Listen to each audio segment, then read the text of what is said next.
Sometimes we think of eating healthy as deprivation, and we think of eating unhealthy as the reward. Eating unhealthy is not the reward. Eating unhealthy is not going to give you what you want in your life. So the first thing that you want to do is focus on what you want. Welcome to the Dr. Ashley Show. Welcome to the Dr. Ashley Show. I'm Dr. Ashley, and on today's episode, we're going to dive into a topic that I get questions on from my clients at PhD every week. You know, the average client that we work with at PhD is about 55 years old, and so the topic of brain health comes up all the time. And I just had a message from a client last week whose father died from dementia, and she wants to do everything possible to avoid that fate for herself. So she was asking me what to eat and what to do, and I assured her that everything she was doing with PhD was right on track. But still, there's a lot of different information out there, and I want to provide you the tools so you understand what you can do to have total control and create the best brain health possible as you continue to age. And it's not just as we continue to age. I also got a message from a young mother last week saying that she was having some mood swings and sleep issues and just didn't feel like she had the same memory that she had before the kids, and was asking me again the same questions. What could she eat? What could she do? What supplements could she take to optimize her brain so she could be the best mom possible? And it's a very common philosophy right now, and there are a lot of issues to it. The philosophy is basically that our size doesn't determine our health, but I see how it does every single day. You know, I've been helping people drop weight and maintain the weight loss for over a decade, serving thousands of people. And there's a point at which our body just does not tolerate the excess fat weight that it's carrying. And the point at which it doesn't tolerate it is different for everybody. For example, I'll have a client come in and he might be carrying about 60 pounds of excess fat weight, and he's dealing with a raging case of type 2 diabetes. Whereas there's another fellow who comes in and he's carrying 100 pounds of excess fat weight and doesn't have type 2 diabetes yet. So our size definitely at some point does determine our health. I'm going to talk a lot about Dr. Amen. He's a leading psychiatrist here in America. He's done a lot of work. If you don't follow him, you should, because he gives a lot of great information on the topic of brain health. And he has recently done 2 studies, and in both of his studies, he showed that increased weight leads to decreased brain size and functionality. So while weight and how you eat and your lifestyle significantly impacts brain health, there are many other things that also can impact how your brain functions. One significant aspect is your immune system and the diseases that you may have encountered and experienced throughout your life. For me, I have struggled with chronic Lyme disease. I've had it for probably a decade, and I wasn't diagnosed, though, up until 6 months ago. And for me, the impact of Lyme disease was debilitating and significant for me neurologically. It took away my memory. I have struggles with word recall. So on these shows, you might hear me pause while I'm thinking about the right word, and oftentimes I don't use the correct word. And the treatment for it is so complex. And at some point, maybe after I've found great success with totally overcoming the Lyme diagnosis, I'll share that with you, because I am going through different alternative treatments. Significant treatment for Lyme disease is antibiotics, and I know the negative impact that that can have on the gut. The gut-brain axis is significantly impacted that way, so I decided to go a different route. And after I find freedom from Lyme, I will share that with you, because it is a terrible, debilitating disease that I know millions of people struggle with. So, you know, with that being said, I understand, and I personally have experienced different impacts of diseases on my own brain health, and I want you to avoid that and help to overcome whatever struggles you have had as well.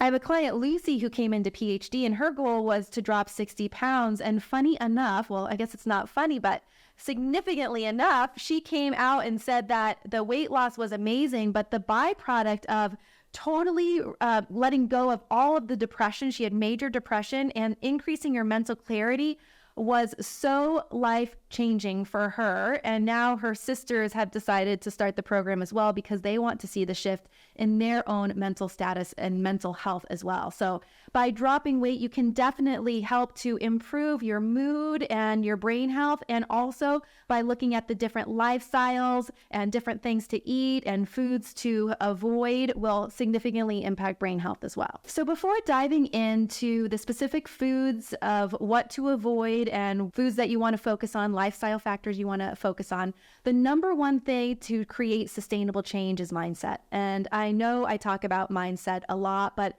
80% of any change comes from the mind, the mental, emotional, your habits, behaviors.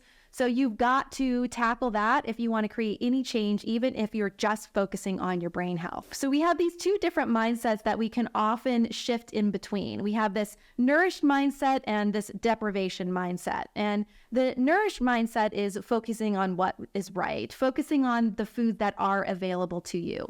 The deprivation mindset is the mindset of, oh my gosh, I feel restricted, I can't eat this, always wanting things that aren't serving you anymore. So the focus of this type of mindset is to focus on the foods that are serving you back, letting go of the foods that you say you love that don't love you back anymore. That's kind of like a bad relationship.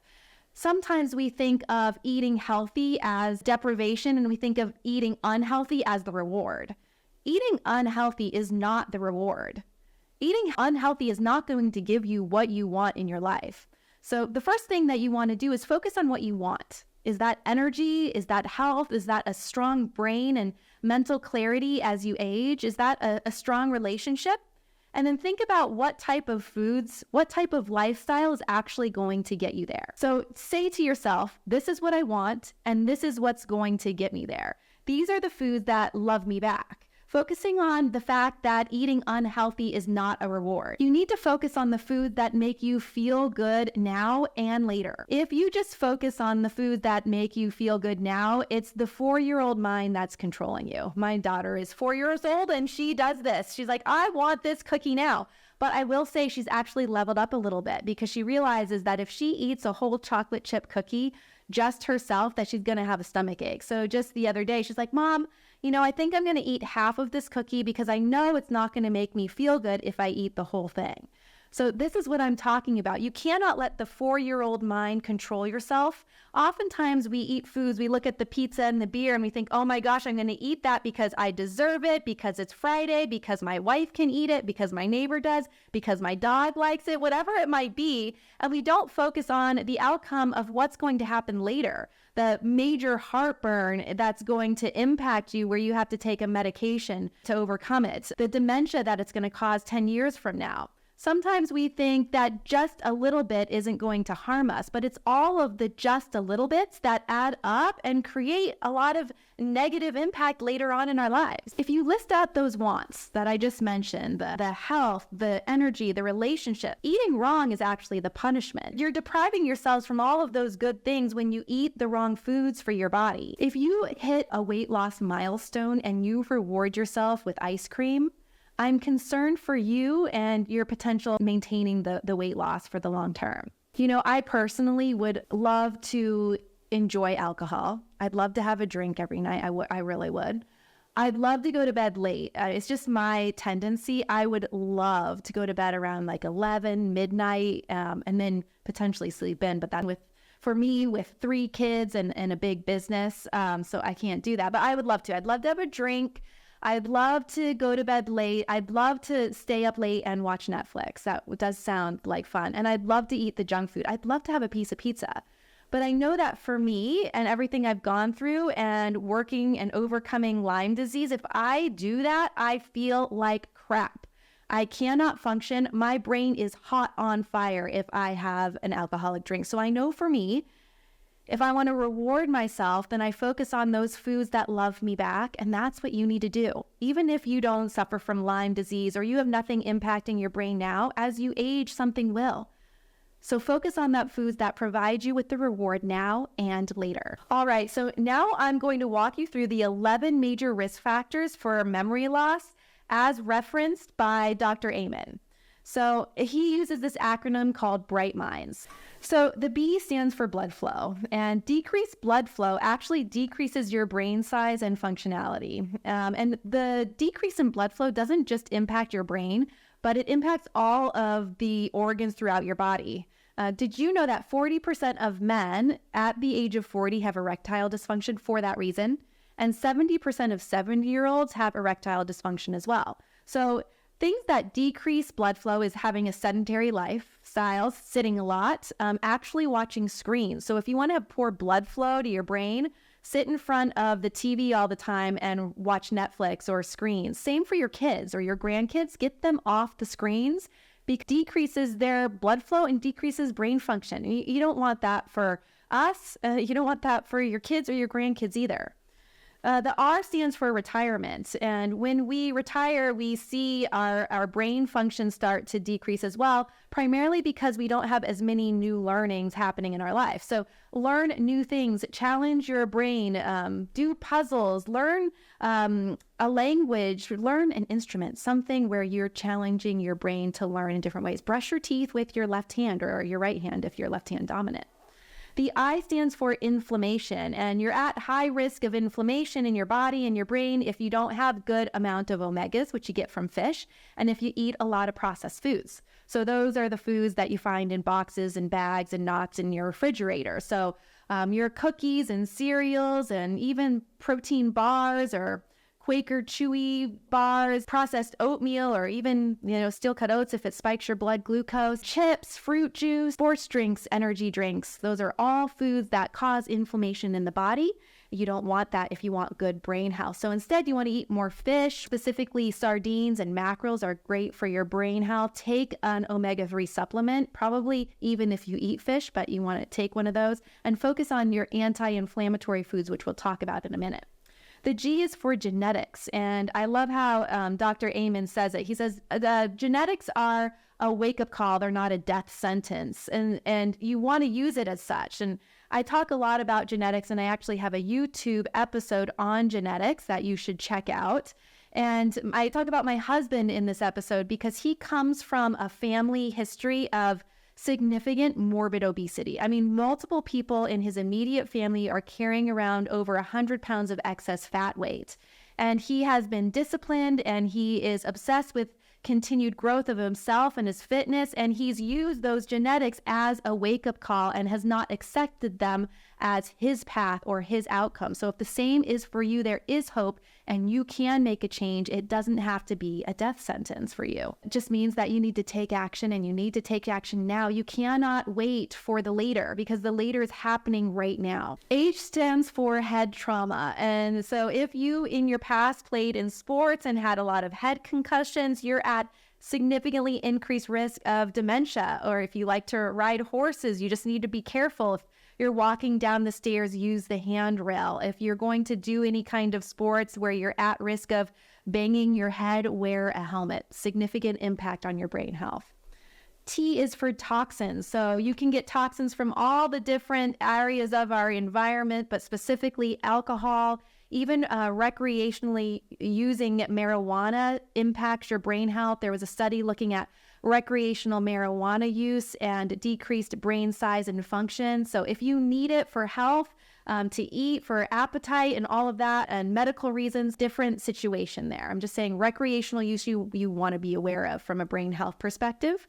Aluminum in your deodorant is an example of toxins. Oh my gosh, we just went to the lake and there are all of these different sunscreens out there, and they'll even say like oxybenzone free and all of these different things, but then there's still a list of 4 or more chemicals in the back of the label for the spray label. So when you use sunscreen, you want to make sure that you use the physical barrier. And I know it's so annoying because you look like Casper the Ghost instead of some sexy beast out there. However, the physical ones, like I'm talking about zinc oxide, titanium dioxide, I think it is. Those are the physical barriers that reflect the sun. Those are going to be your best bet if brain health is important to you. The next letter is M, and M stands for mental health. And our mental health continues to decline and took a sharp decline during COVID due to all of the fear and isolation that we went through. A lot of our poor mental health can be attributed to CNN and Fox with all the anger and negativity and polarization that they cause.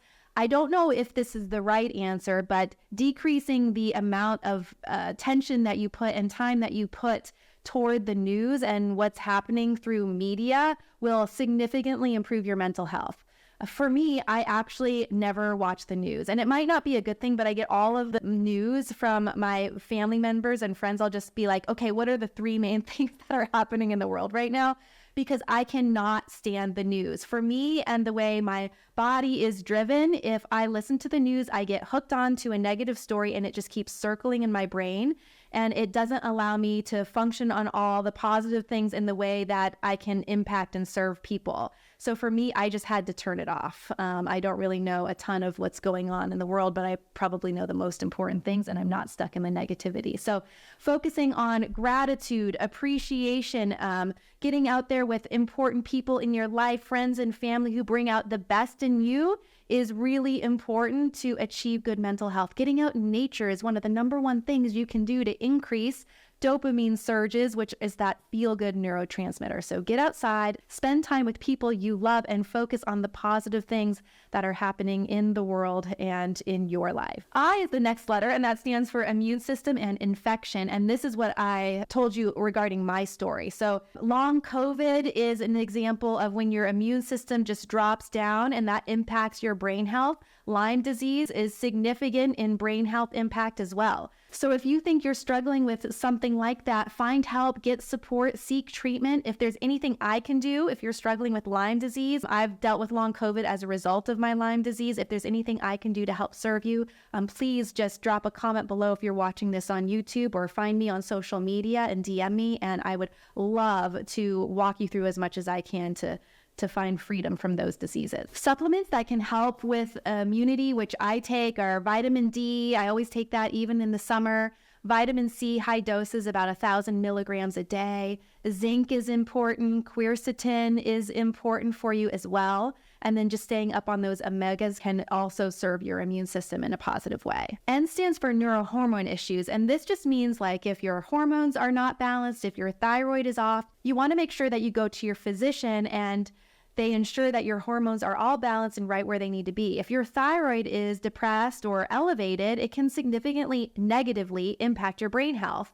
I did do a previous episode on YouTube on health conditions that can slow weight loss, and low thyroid is one of them. And in that episode, I mentioned all of the specific lab blood tests that you want your doctor to run. A lot of doctors don't run the full complete panel, and they'll say your thyroid is okay when really it is deficient. So go check out that episode so that you'll know exactly what thyroid blood panels to get run, so you can really see if you need support for your thyroid or not. The next letter is D, and D stands for diabesity, and this is that common combo of obesity and type 2 diabetes, which has been shown in research decreases size and function of your brain. And the reason why is because type 2 diabetes damages your blood vessels. And it damages your blood vessels all throughout the body, which is why you're at increased risk of heart disease and kidney disease when you have type 2 diabetes, but it also damages your blood vessels in your brain. Type 3 diabetes, they're now calling, is Alzheimer's disease. So it's significant there. If you have type 2 diabetes, I want you to know in most cases you can significantly improve it and even reverse it. Type 2 diabetes makes me so angry because it does not have to be a chronic progressive disease. You can most often reverse it or again significantly improve it. So if you're struggling with type 2 diabetes, or you know someone who is, or if you have pre-diabetes, oh my gosh, take action now. Do not wait, and you can make big improvements through small, simple steps. The Journal of Neurology actually showed that if you're overweight or obese in your midlife, it's linked to dementia later in life. So there's just no way around it that at some point, if you are struggling with significant excess fat weight on your body, dropping that will improve your health. Despite the health at every size philosophy is a huge factor in achieving the best life and best health possible. So that next letter is sleep, and sleep problems significantly impact your brain health. If you've got insomnia, if you have sleep apnea, you're at a significantly higher risk of developing memory problems and dementia. There was actually a study that looked at people who slept less than 6 hours per night, and they were in their 50s and 60s, and they had significant increased risk of dementia. So it is a big deal, and we see people reverse their sleep apnea all the time. I mean, all the time by dropping weight. There is a type of sleep apnea where it's more physiological, it's centralized, and weight loss will not help to reverse that type. It will help other things.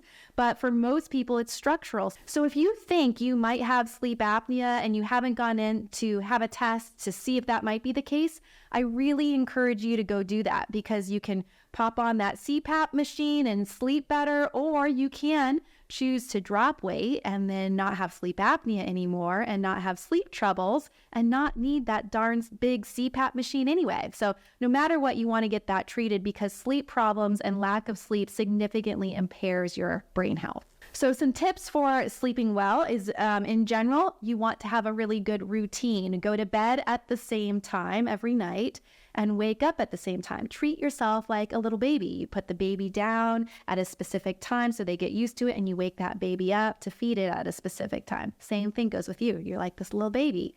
You want to make sure that your room is really dark, like no extra lights, get blackout curtains. You want it to be deep, dark, like a cave. You want your bedroom to be pretty cold at night. I don't like it cold, but it's better for your sleep. And I will say I sleep better, like 65 degrees or cooler. My husband, he runs hot, so he's got something called the Ooler, and he puts that over just his side of the bed.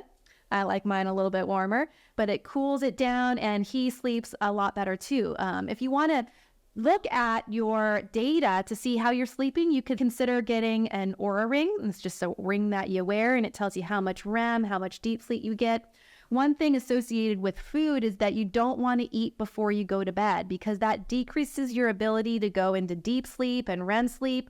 It speeds up the metabolism, not in a good way, so that you can't really get into those deep layers of sleeping, and your sleep architecture really suffers as a result. So as much as you want to eat before you go to bed, you don't have to fuel your body to sleep. It actually does a lot better without it. And there are some supplements you can take, like GABA, L-theanine, melatonin. Something interesting about melatonin is that you can actually take a pretty high dose and it doesn't negatively impact you. And if you take melatonin for a while, maybe it will help you if you have jet lag or if you're traveling and you still want to get good sleep, and then you drop off of it, you don't become dependent on it. It actually also acts like an antioxidant, so it's good for other parts of your body. And your pineal gland, which is located in the back of your brain, which is important for many things, is where actually melatonin is secreted. So it helps the health of that important organ, that gland in there as well. So there we go. That's Bright Minds from Dr. Amen. Well, I hope you got a lot of value from this episode. There is so much information on the topic of brain health